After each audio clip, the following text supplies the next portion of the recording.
Is the Christian's belief in the existence and personal nature of God irrational or anti-scientific? Watch this video to find out why believing in the existence of God and his personal nature is not only not irrational and not anti-scientific, but is actually the most logical and reasonable conclusion to reach.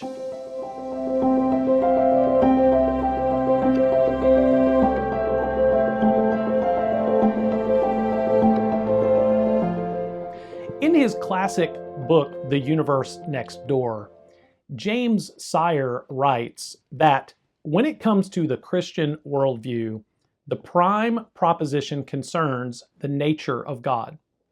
Now, it is true that in Christianity, there are basically two presuppositions. One is that God exists, and the second is that God has spoken. In fact, those are the presuppositions of the Bible. In Genesis chapter 1 and verse number 1, the Bible says, "In the beginning, God created the heavens and the earth." And what we read in Genesis chapter 1 is not only what Christians hold to be the words of God in Scripture, but we also see God using his words to create the very universe that we inhabit. However, is it illogical or is it anti-scientific and irrational to even believe in the existence of God? Taking the Bible out of the discussion for just a moment, are there logical arguments that can be made for God's existence? In fact, there are, and philosophers who have thought and reasoned and argued about the existence of God have come to these conclusions over the many, many centuries of human existence.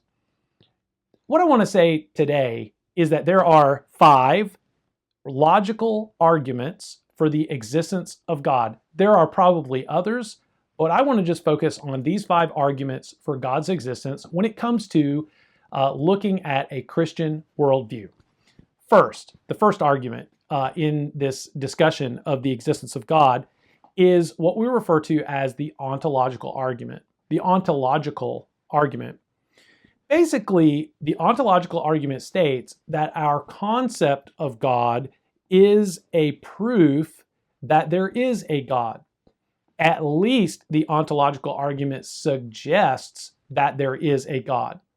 In other words, we tend to conceive of God pretty much the same way amongst all different cultures. For example, God is stronger than us as human beings. And that goes for whether you are talking about people who believe obviously in the God of the Bible, or whether it is that you're talking about people who manufacture their own gods, ancient Greece or foreign pagan type cultures, where there is a pantheon of gods. The way that they kind of describe their gods or the gods that they come up with are all pretty much stronger than them. In many ways, the gods are smarter than them, although in some pagan religions, their gods are able to be outsmarted sometimes by human beings. But at the end of the day, there's this kind of concept about God that seems to be out there, and the fact that we can conceive or think of a God in these terms, it points us to the fact that there is in fact a God. In other words, where else would we have come up with this consensus idea about what a God is like? And so the ontological argument is perhaps one argument that can be used logically for the existence of God. Number 2, this is the cosmological argument. Now, cosmology has to do really with origins or the beginnings of the universe. And basically the premise in the cosmological argument is that every effect demands an adequate cause. Every effect demands a cause. Cause and effect is kind of where the basis of this is. And the cosmological argument is actually stated as a very basic syllogism. Syllogism is the simplest form of an argument with 2 premises and then a conclusion. So for example, the syllogism for the cosmological argument says something like this. Number 1 premise is that the universe exists. And we can all basically agree that the universe does exist. The second premise here is that the only adequate cause for the universe is God. God is the only adequate cause for what exists now that we know of as the universe, and therefore we can conclude that God exists. Another way of stating this is that premise number one is that the universe exists. Premise number two is that the universe had a cause to come into existence, and the conclusion, therefore, there is a God who caused the universe to exist. But the cosmological argument is simply looking at the origins of all of the universe and thinking about it from the perspective of cause and effect. Every effect must have an adequate cause.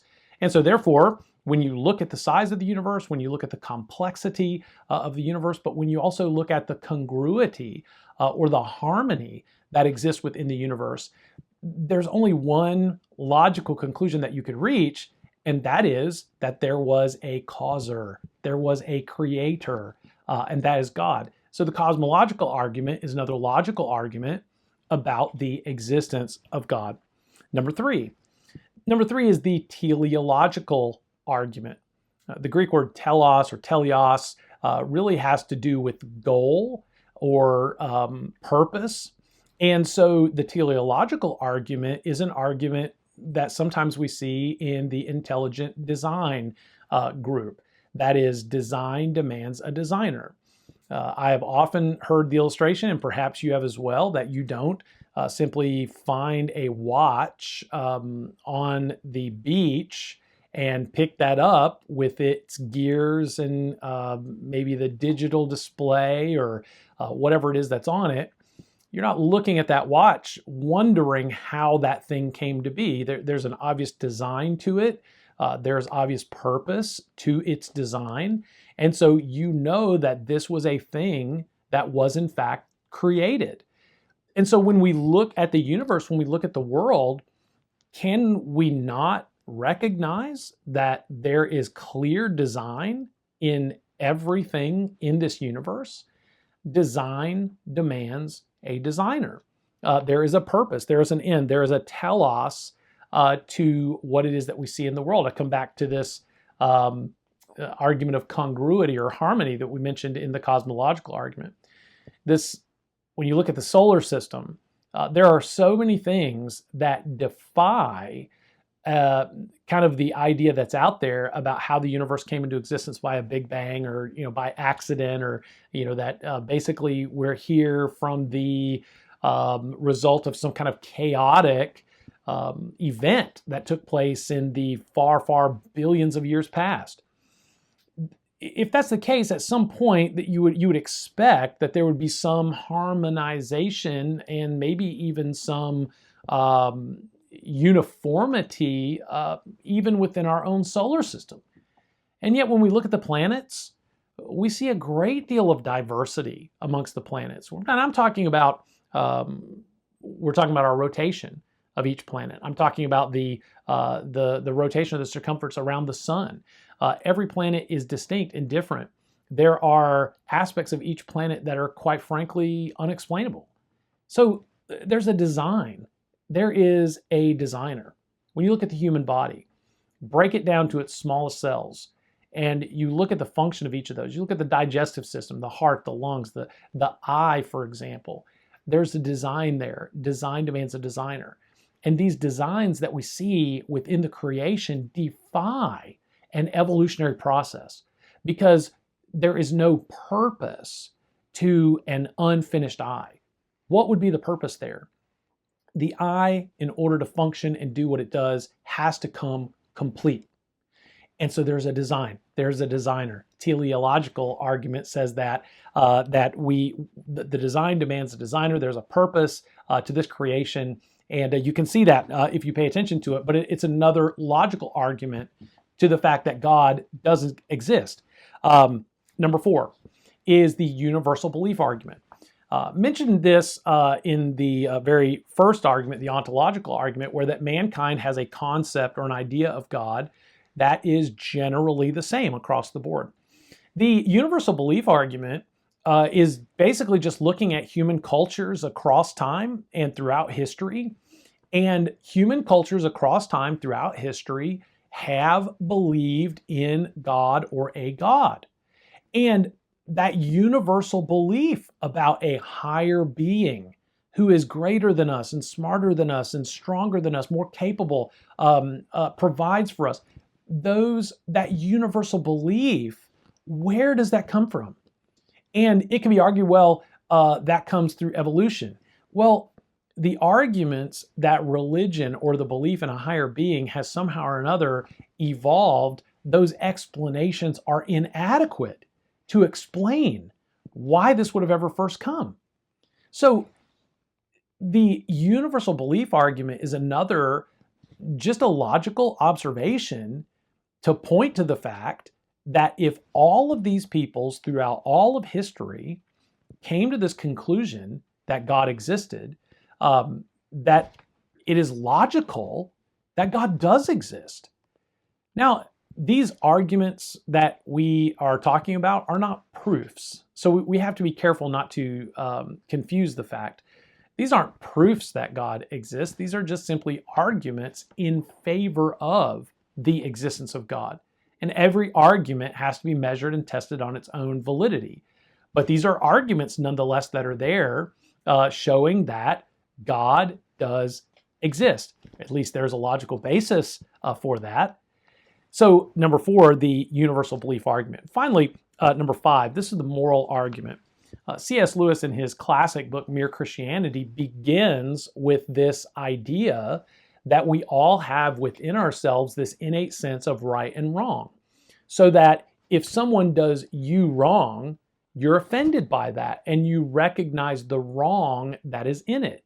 And this, Lewis says, leads to quarreling.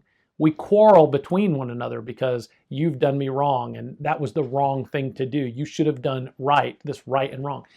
And Lewis asks the question, well, where does this idea come from? Where does this sense of right and wrong come from? Who told us that it was right or wrong? Where does this inward justice system, where does it originate?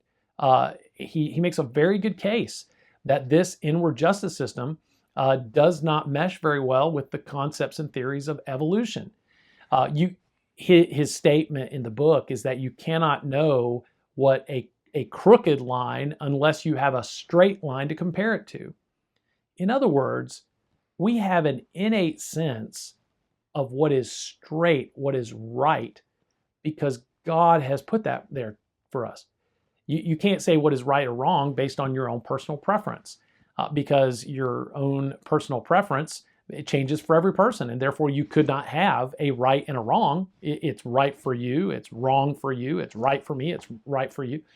There's a different way of looking at it.